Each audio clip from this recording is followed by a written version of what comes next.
Hey everyone, welcome back to the Trang Nova channel. If you don't already know me, my name is Trang Nova. I am a speaker and speaking coach, helping entrepreneurs like you to speak with confident authority so that you can be recognized as a visible leader in and out of your business. Today, I'm here to tell you that you are not bad at public speaking. You simply haven't ticked this one thing off yet. Now, have you heard any of these before? I'm just not naturally good at public speaking.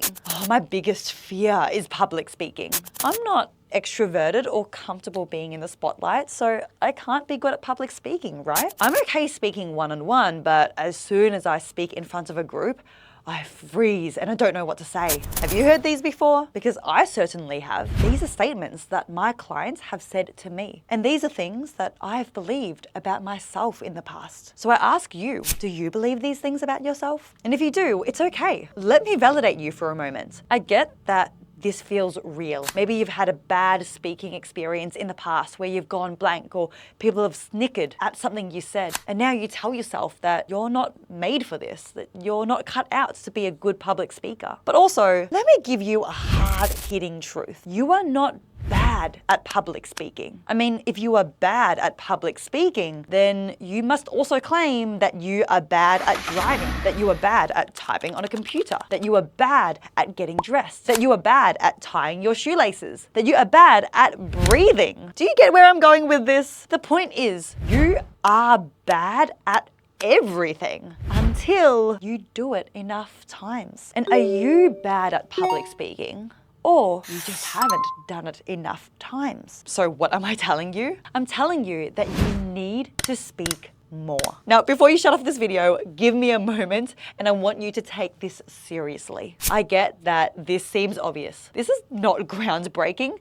And to be frank, it might even be insulting that I've got a whole video dedicated to this and I'm assuming that you don't already know this. But regardless, if you feel like you are bad at public speaking and you're not where you want to be yet, then this is relevant for you because there is a gap between knowledge and results. You already know this, but you don't have the results that you want yet. So there is a gap. And in that gap is action. So if you want to be able to casually step up on stage or to casually speak to a camera, if you want to be able to look at a video of yourself speaking and feel proud of who you see, if you want to finally become the person who you've always put up on a pedestal because they can easily engage a whole room of people anytime they open up their mouth, then you need to practice more. Now you might be thinking, oh, Trang, tell me anything that I can do, anything but speak more. And I get that this is something that you don't want to do if you don't feel like you are good at it. If it scares you, why would you want to do it more? But I promise that this is the only path to breaking free from having this fear hold you. This is the only way that you can break free and get good at this. Remember, I am you. I'm not a natural public speaker. It doesn't come easy to me. I remember when I was in year 12, I had an oral presentation for VCE and the whole week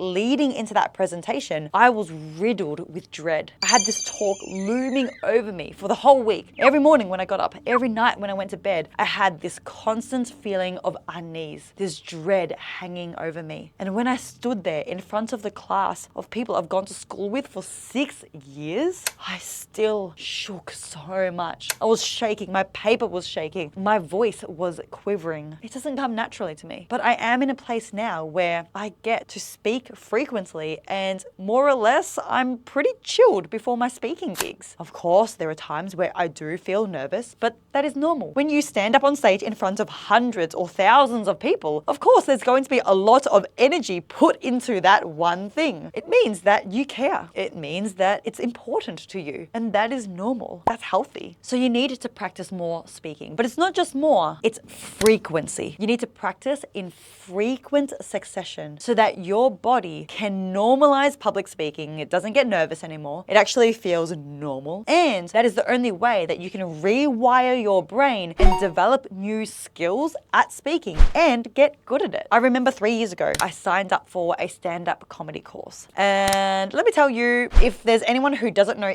anything about stand-up comedy, and if there's anyone who's very much not funny, it's me. So I signed up for this stand-up comedy course, and the structure of it was 5 days. Not once every week, but 5 consecutive days. And what that meant was over 5 days, all we lived and breathed was stand-up comedy. From day one, when we were all shaking in our boots, no one wanted to stand up and deliver their first joke. Up until the very last day, where we did a stand-up comedy set of 5 minutes in front of a group of 100 people, we would have gotten up and delivered jokes in front of our classmates at least 30 times. Over those 5 days, time and time again, we'd go up, we'd deliver one joke, we'd deliver a string of jokes, we'd deliver a 2-minute stand-up set. We'd just keep doing it again and again and again over those 5 days, so that by the end, when we were delivering our 5-minute set to a group of 100 people, of course we felt a bit nervous, but we were also confident that we could do it because we'd done it so many times before. And because we were doing it again and again, and we were getting feedback,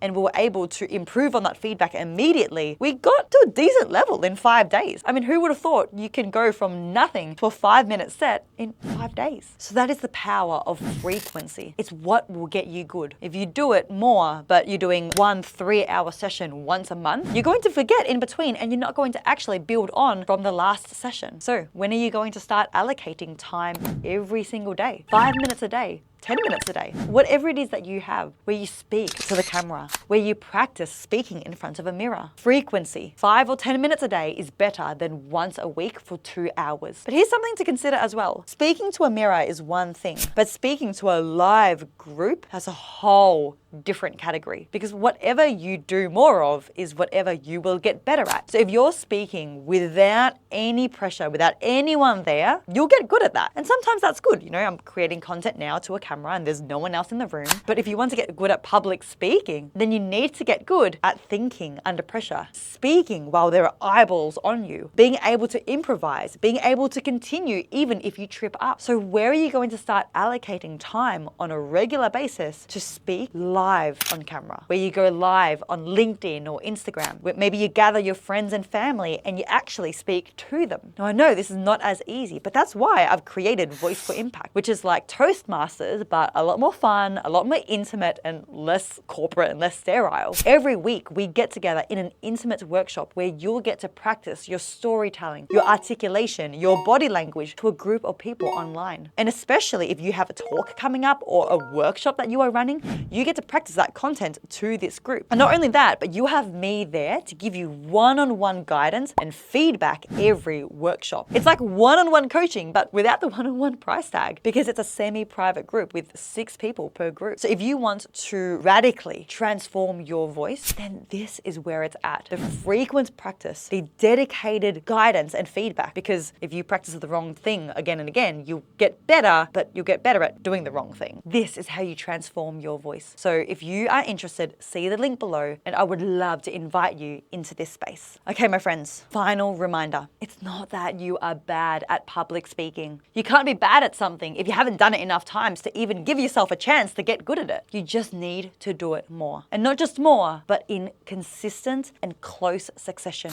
You need to do it frequently. Okay, my friends, if you enjoyed this video, you know what to do. Please like, please subscribe to this channel. It'll help get this video out there more to others like you who have let the fear of public speaking hold them for too long, and now they can learn how to speak masterfully, confidently, with authority, so that they can shine in their work, in their upcoming talks, or wherever it is they get to use their voice. Thank you again for watching, and I'll catch you in the next video.